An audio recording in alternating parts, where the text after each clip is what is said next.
I want to welcome you all here today. We have something that we're really excited to share with you all, and it's just fantastic to see so many friends and supporters and partners and collaborators. There's two of us here today. So I'm Ellie from the Community Arts Council, and I'd like to also introduce Reverend Bob Hillier of Trinity United Church. We're both here to welcome you today. We've got a tidal wave of important things to say. I know. That's cheeky. It's the worst. Right. Just some quick acknowledgements. Of course, we're so honored to be on the traditional unceded territory of the Lady Tenay and be here in Studio 2880, the City of Prince George's long-standing community arts complex. I would like to also recognize City Councillors Tim Bennett and Trudy Klassen. Councillors, thank you so much for coming out and joining us today. We do have some board members from our organization. So Karen from the CAC, Karen Hewitt, our president. Christine Sullivan, our treasurer. Michael Cast is at the back. He's also here for Arts North. Jeff is here somewhere. Jeff is here somewhere. Jeff Elder, thank you very much. Nice to see you, Jeff. And representing the Trinity United Church congregation, Les Waldy, thank you for being here. Do you have any other? No, but I would bring greetings on behalf of our chairperson, Karen Hind, who has a day job, so she couldn't get here for this, but she really, really wishes she could, partly because she wants to see if I mess anything up. I'll let her know. Okay. I appreciate you all dealing with the lack of parking here. Elizabeth Fry Society got the parking in the divorce when our... I'm joking, because I'm a little bit nervous, and the reason I'm nervous is that I'm really excited about this announcement this morning. This is something that is hugely important to me personally, and I also think it's something really important for the community as well. There's been a lot of not good news stories here in Prince George over the last while, and we felt it was time to come out with an exciting news story. And what we're here to talk about today is the official inaugural launch of the new Knox Performance Center here in Prince George. I'm going to turn it over to Reverend Bob. He's going to talk a little bit about the facility and the history and what our goal is, and then we're going to announce the official launch event that will be happening in the very near future. So Reverend Bob. Thanks, Ellie. Just before I start into my piece, I do want to acknowledge Shelby Richardson over here. Without her, the two of us would be insanely disorganized. So all the graphics and stuff Shelby has done for us, and a whole bunch of work behind the scenes. So, yay, Shelby. So, here's a quick history lesson and then some other relevant details about what we're doing downtown as we develop the Knox Performance Center. So some of you might know that 5 years ago, the former St. Andrew's United Church and Knox United Church came together and formed Trinity United Church. Part of that process was a determination that we didn't want to dispose of or change either one of the buildings. We wanted to keep our presence both downtown and up around Spruce Land. But we also recognize that the way in which we need to be church also needs to change. And so then we kind of started having a conversation between us, and then we did a feasibility study, and we said there is a gap in the city. There are actually several gaps in the city when it comes to performing arts space. Most of you already know all of those, so I won't go down that rabbit hole too far, other than to say that what we partially recognized was there is a definite need for a mid-size, professionally equipped, accessible space. By accessible meaning not just physically accessible, but also financially accessible for the various arts groups in town and emerging artists as we nurture them and encourage them and nudge them along and push them up on stage. They need a good place to do that that isn't, huge or isn't too small, but something kind of in between. And that's where we figured our downtown building, Trinity Downtown, formerly Knox United Church, could really kind of fit that space. We also wanted to make sure that we were living out who we think we're called to be as church, which is partly to engage our community in as many ways as we possibly can. So that leads us to the Knox Performance Center. We have tried many, many names, so if you're all confused, that's okay. We've kind of settled on Knox Performance Center, partially because we've come to recognize that it's not really tailored to any one kind of discipline or genre, but there's lots of opportunity for various kinds of groups to use the space, particularly if we're prepared to kind of mold and shape the space so that it's got a lot of flexibility inherent into it. So here's where we're at right now. We've got renovations underway. We're about 70% complete. If you know what the former interior looked like, and there were pews and there were pipes that ran underneath them and you could warm up your feet on them and all that kind of stuff, they're all gone. If you were familiar with the front and the kind of walls that were there and the choir loft, that's all gone. The pipe organ pit, gone.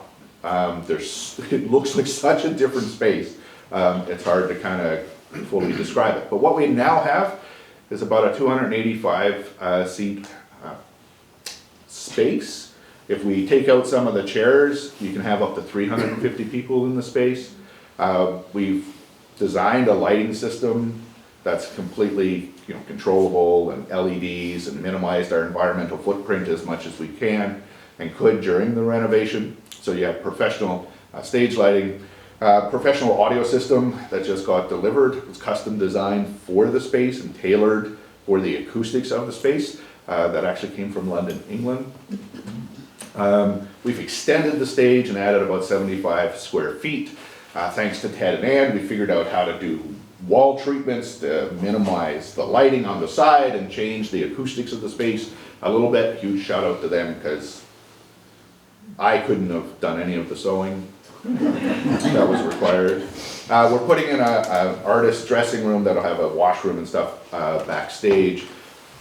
Looking at one of our spaces as a merchandise reception kind of area. And then, whether or not you believe me, I know Ted has done this and gone around and charted where all the parking is.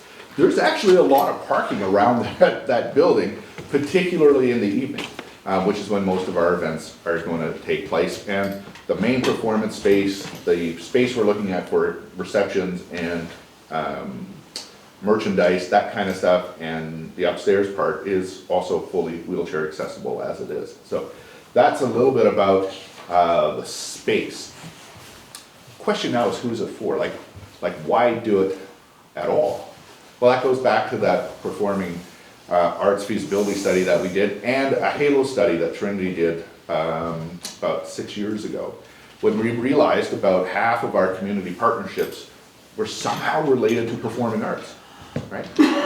The Prince George Conservatory of Music being one of them as an example, right? So if we were going to redevelop the space, then it made sense to do it in a way that leveraged the relationships we already had. And so that's how this all kind of came into being. So if you're an individual, if you're a group, if you're touring, if you're visiting, if you just want a great place to go and do something, come talk to me. Because it's pretty much a super flexible space, because that's been, folks are now tired of hearing me say it, right? Like, so, can we take that out? Or will that be movable? Or how will that be flexible? And they're pretty much sick of me now, I think, saying all that kinds of stuff. But the other benefit of our downtown campus is the flexibility in the space. So because it's not the place where we primarily worship, it means there's all kinds of flexibility. So if you want one evening or 2 months, it's possible to figure that out in a way that we wouldn't have been able to if we only had one space. Thank you.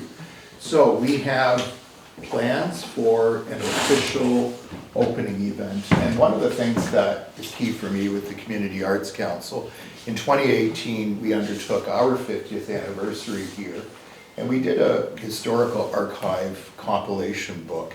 And I had the opportunity to research the history of arts and culture in Prince George going back decades and decades, and I discovered something called the Prince George Concert Society. Many of you may still remember that, were involved with it, maybe founded it, I'm not sure, contributed to it. And it really dawned on me that Prince George needs to have a venue and an opportunity for visiting artists who want to perform in a smaller, intimate, custom facility while they're doing tours in Western Canada or the United States. They can maybe come here to Prince George. So with that in mind, we are excited to announce that on March 9th and 10th, we are having one of the world's top concert pianists coming to Prince George for a 2-day activity, the official opening of the Knox Performance Center. We're going to be welcoming famed pianist Angela Hewitt coming to Prince George. She will be performing a solo recital on the night of March 9th at 7:30, followed by a Meet the Artist reception with champagne afterwards. And the very next day, she will be undertaking a master class with piano students from across north central BC. And she will be doing that on March 10th at 10 a.m. A little bit about Angela. So Angela is one of the world's most acclaimed concert pianists. She's universally recognized as the world's leading performer of the music of Bach. She's winner of many prestigious international awards, including the 2020 City of Leipzig Bach Medal. She was the first female ever awarded the honor. She records on major recording labels such as Deutsche Grammophon. She's a member of the Order of the British Empire, inducted by Queen Elizabeth in 2016, and an officer of the Order of Canada. She resides in London and Italy. She's natural-born Canadian. She has Canadian and UK citizenship.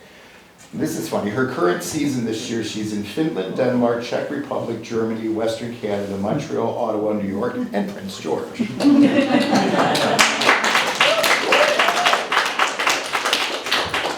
I'm going to play a little video of her later talking about how, and this is very much evidence to what we were saying, there are many, many performers who want to be able to come to a place like Prince George.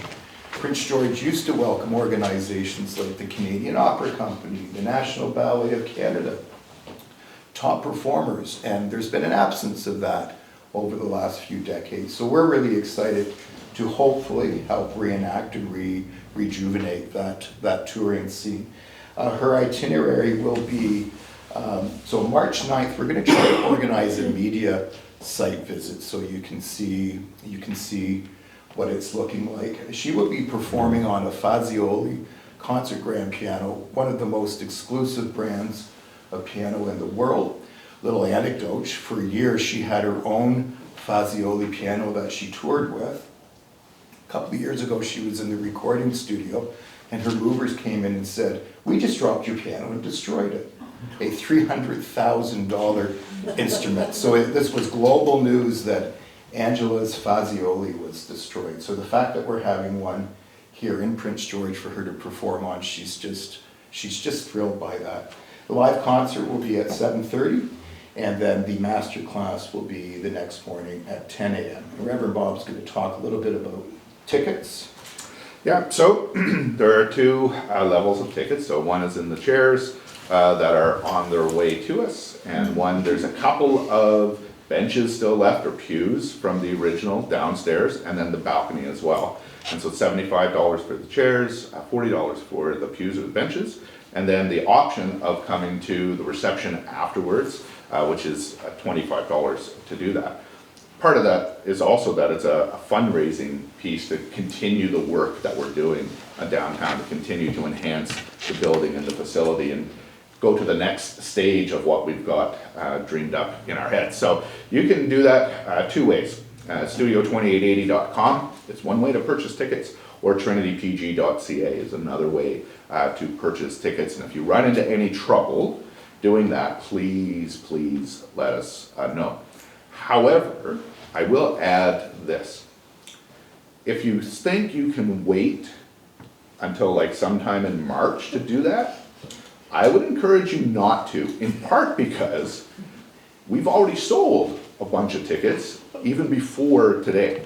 And I'll push what Ellie said a little bit further. I would actually say, and I have to others, this is kind of a once in a lifetime thing. If you think about who Angela Hewitt is, her kind of career, where she normally performs, and the fact that she will be here in March, I'm pretty sure I'll never see that in my lifetime again. And I'm not as old as I look. Right? So those are the ways. The other piece I haven't mentioned yet that we're hoping to do by having this venue downtown and this kind of event downtown is we'll also have spin-off benefits for the whole downtown. Most of you know I'm pretty passionate about our downtown and that it's an awesome place regardless of what you might have heard. We just need to spend more time down there. And so part of the hope of these kinds of events at the Knox Performance Center is more people will come downtown, spend more time downtown, move around downtown, and become part of that ecosystem. That's what leads to a thriving downtown community. So we need to say thank you to some folks, because without them, there'd still be pews, and there'd still be pipes, and it would not look anything like it does. So these are all organizations or groups that have really kind of come to the table and said, we're on board with what you're doing and we want to financially support it. The first one is the Northern Development Initiative Trust, or NDIT. They came on board really early, and they're pretty much the group that kind of got us going. Heritage Canada has given us grants. The Prince George Community Foundation, I know that was in the news. They've supported us, and Sandra from Sandra's the here. Foundation. Where's Sandra? There she is, hiding behind the camera. Okay. From the Community Foundation. Downtown Prince George. Here. And I don't think Kim is here, but Downtown Prince George gave us a grant as well. The BC Arts Council, Trinity United Church itself is investing a significant amount of capital in the renovations. And actually the United Church of Canada Foundation has actually come on board with 2 different grants. We also have some exciting news as far as financial support for this launch event. So first of all, thank you to Cell and Alpay, the Canadian Tire, who has come on as the title sponsor for this event. Cell, and you are an angel. I'm also happy to announce that the City of Prince George, via their Celebrate PG grant program, is supporting the launch event. We have some great people from the city. Andy Beasley is here. Welcome in. Glenn Nicholson from CN Center. Glenn, we're not going to take any business from you, I promise. I see Sarah and Maria. Nice to see you. Thank you for coming from the city. Councillor Clausen is here. Yes, we recognize Councillor Clausen and Bennett. I also want to welcome Colin from Tourism Prince George. Tourism Prince George has also become a great partner with groups like us, the Arts Council, in providing financial support for events that are bringing visitors to the city. And we're very proud of our partnership with Tourism Prince George. I'd like to also welcome Paul and Jen from the Prince George Library. We're doing a lot of work with their organization as well to activate their space as an arts facility as well as an educational library as well. Thank you so much for coming. I'd like to recognize Noreen Rustad, who is of course an amazing patron of the arts and so many different groups in the city. Thank you, Noreen. Thank you for coming today. I just want to thank everyone really for their support, and you know, it's awesome that so many groups and people can come together and through the arts, through the performing arts, really make this city an amazing place to live. We'd also like to thank the Prince George Citizen. Christina's here from the Citizen. Thank you so much for coming on as our media sponsor. Very much appreciated. We do have some remaining sponsorship levels available. Shelby has some sponsorship packages if anyone wants to grab one on their way out. Thank you very much. I'd like to just, before we open up for questions, play a little video of Angela. It's a quick 2-minute interview when she...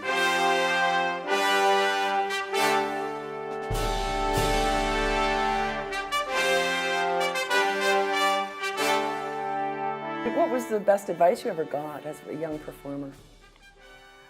I think one of the best pieces of advice that I ever got was from a conductor once said to me, I was probably about 30 at the time, but always make your own decisions. And I think that is important, especially in these days of where marketing is such a big thing and they try to make personalities out of young musicians, which perhaps don't match what they feel themselves. So I always stayed true to my own personality. I always went on the road that I wanted to go.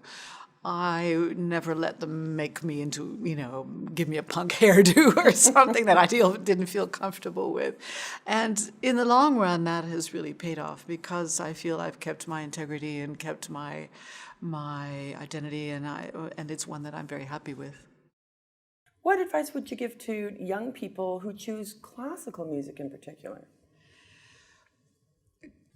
It's very hard for young pianists these days to see their future, to know where they're going to go. There's so many of them.